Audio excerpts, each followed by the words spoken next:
This is the diminutive Isle of Gotland, a Swedish dominion nestled in the Baltic Sea, largely unknown to the masses.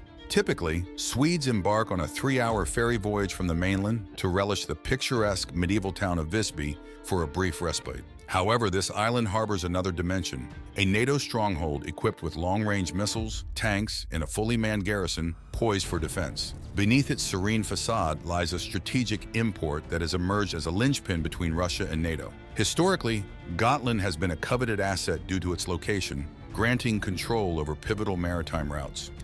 Presently, 50 million tons of oil, worth $137 billion, depart from St. Petersburg port annually, traversing the critical choke point of Gotland en route to Kaliningrad, Rotterdam, Hamburg, Antwerp, and the United States. This represents the 5th largest shipping corridor globally, with over $800 billion in trade passing through, and Putin needs it to remain operational. But this extends beyond mere commerce. Dominion over Gotland affords Russia significant leverage over the Baltic states and a strategic advantage in any potential regional conflict. If it's not apparent by now, Gotland is of substantial significance, and if Putin were to invade, it would almost certainly provoke a regional conflict. But what if we told you that Russia has already commenced what Sweden dubs a shadow invasion? Join us as we elucidate the geopolitical import of Gotland, the recent maneuvers by Russia in the waters off the island, and why NATO perceives this diminutive isle as the genesis of a much larger conflict. Before delving into the present happenings, it is essential to understand the history of this small island. With its strategic location in the Baltic Sea, Gotland has been a prized possession for centuries. The island was a significant trade hub during the Viking Age and later became part of the Hanseatic League, a powerful economic and defensive alliance of merchant guilds and market towns in northwestern and central Europe. Visby, the medieval capital of Gotland, was built in the 13th century and served as a crucial trading hub within the medieval Swedish kingdom. It was a maritime stronghold that provided the kingdom control over trade and enabled it to repel invaders before they could reach the mainland. The island remained Swedish until the Danes seized it in the 14th century, holding it for 150 years until the Swedes reclaimed it in the mid-17th century, retaining possession ever since. What renders Gotland so strategically vital today is the same factor that made it significant during medieval times: its location in the Baltic Sea. Gotland's flat terrain, position, and infrastructure make it an ideal base for air and naval operations from the Baltic Sea into any of the Baltic countries, or even the heart of Europe, just 200 kilometers away. Given the current tensions between Russia and the West, this importance is magnified. Yet Russia has never owned Gotland. So why is Putin intent on invading it? Russian President Vladimir Putin's interest in Gotland transcends mere regional dominance. As Sweden's defense minister, Peter Hultqvist, has noted, the security situation in our vicinity has deteriorated over time.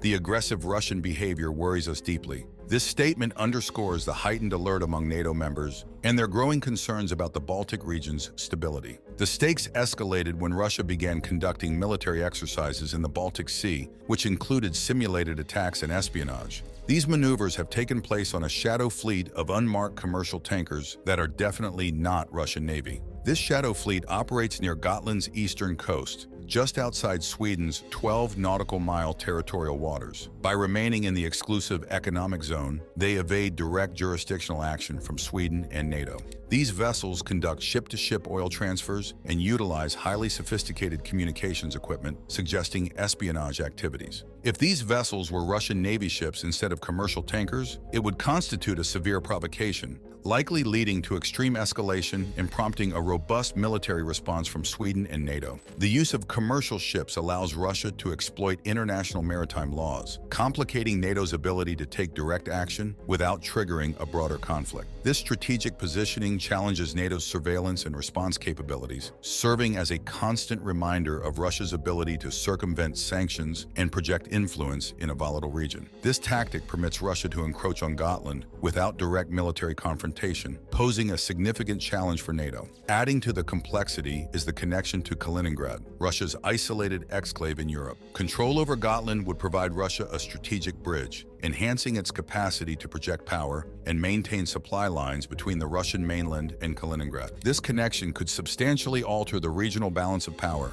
making Gotland even more valuable to Russia than any other state. In a recent interview, Sweden's Army Chief Michael Biden emphasized the island's importance. Gotland is our aircraft carrier in the Baltic. If we lose Gotland, we lose a significant part of our ability to operate in the region. This stark warning highlights why NATO and Sweden are augmenting their military presence on the island, fortifying defenses, and conducting joint exercises to deter potential aggression. It appears Putin is emulating the Chinese playbook of strategic military operations in contentious locales as a form of intimidation. But NATO holds significant leverage. So what is their plan of action? Gotland's strategic significance cannot be overstated, yet it poses a substantial quandary for NATO. The alliance must adeptly navigate the intricate balance between deterrence and diplomacy while countering the covert stratagems Russia employs to exert control over the region. The island's proximity to the Russian exclave of Kaliningrad amplifies its importance, as control over Gotland could enable Russia to link its mainland with this isolated territory,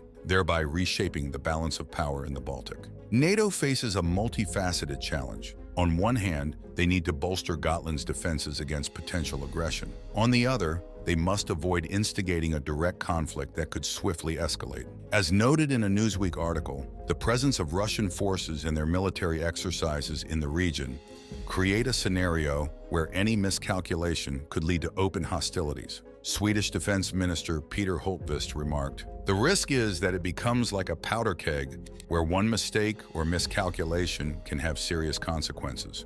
Regrettably, we have witnessed a similar situation before.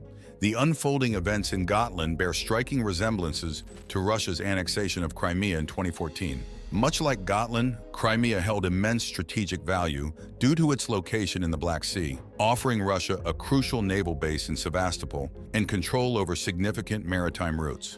The clandestine tactics Russia employed during the Crimea annexation, such as deploying unmarked soldiers, disseminating disinformation, and leveraging local unrest, mirror the shadow fleet maneuvers currently observed around Gotland. These methods allow Russia to wield influence and control without overt military confrontation, complicating the international community's response. In Crimea, Russia exploited political instability and the presence of a sympathetic ethnic Russian populace to justify its actions. Similarly, in Gotland, Russia's military exercises and covert operations create a facade of legitimate activity while gradually increasing its presence. This approach keeps NATO and other Western allies in a state of uncertainty, akin to the early days of the Crimea crisis, when the international community was slow to react to the evolving situation. The annexation of Crimea was a significant geopolitical maneuver that emboldened Russia and underscored the limitations of international responses to such actions. For NATO, the lessons from Crimea are unequivocal. A passive or delayed response can precipitate a rapid shift in territorial control and regional power dynamics. As we observe Gotland, the stakes are comparably high. If NATO fails to address the creeping encroachment effectively, it risks a repeat of Crimea, with Gotland potentially becoming another flashpoint that could destabilize the entire Baltic region. The critical difference now is that NATO has the benefit of hindsight and the opportunity to act decisively before it is too late. With Sweden's recent accession to NATO, the stakes have intensified. Any Russian presence on Gotland could invoke Article 5 of the NATO Charter, which states that an attack on one member is considered an attack on all. However, NATO remains undecided if the Russian Shadow Fleet's activities would technically trigger Article 5. Putin is treading a perilous path, which raises the question, is it time to call his bluff? With Russia's Shadow Fleet operating in the Baltic and the looming threat of a Crimea 2.0 scenario over Gotland, many advocate for NATO to take decisive and swift action. This issue extends beyond military strategy to encompass the broader geopolitical implications of confronting Russian aggression. According to CNN, former U.S. Ambassador to NATO Ivo Daalder asserts that the alliance needs to adopt a firmer stance. "We have to be prepared to deter and, if necessary, defeat Russian aggression," Daalder contends. This sentiment is echoed by other defense experts who believe that demonstrating strength could deter further encroachments by Russia. However, adopting a tougher stance entails its own risks. There is the ever-present danger of escalating the conflict into a full-scale war, a scenario all parties are keen to avoid. The debate within NATO revolves around finding the right equilibrium, how to project strength and resolve without plunging the region into open conflict when diplomacy might suffice. As we proceed, we will explore the various strategies NATO might employ to address this shadow fleet and the broader implications of calling Putin's bluff. Is there a middle ground that can ensure the security of Gotland and the Baltic region without igniting a larger war? Stay with us as we delve deeper into this pressing issue. The strategic significance of Gotland is unmistakable, much like Crimea's value to Russia due to its access to warm water ports and military positioning. The parallels are striking. Both regions serve as crucial military footholds, and both have witnessed Russia employ subtle yet aggressive tactics to assert control. NATO's dilemma in responding to these moves without escalation also mirrors the Crimea crisis. With Gotland's fate intertwined with broader Baltic security, NATO must navigate these perilous waters judiciously. The stakes are monumental, and the potential for miscalculation is considerable. Just as the annexation of Crimea reshaped the geopolitical landscape, the situation in Gotland could similarly impact the balance of power in Europe. NATO's response will be pivotal in determining whether this island becomes a stabilizing force or a flashpoint for further conflict. The future of Gotland, much like the situation in Crimea, remains uncertain and fraught with potential dangers, underscoring the need for vigilant and strategic action.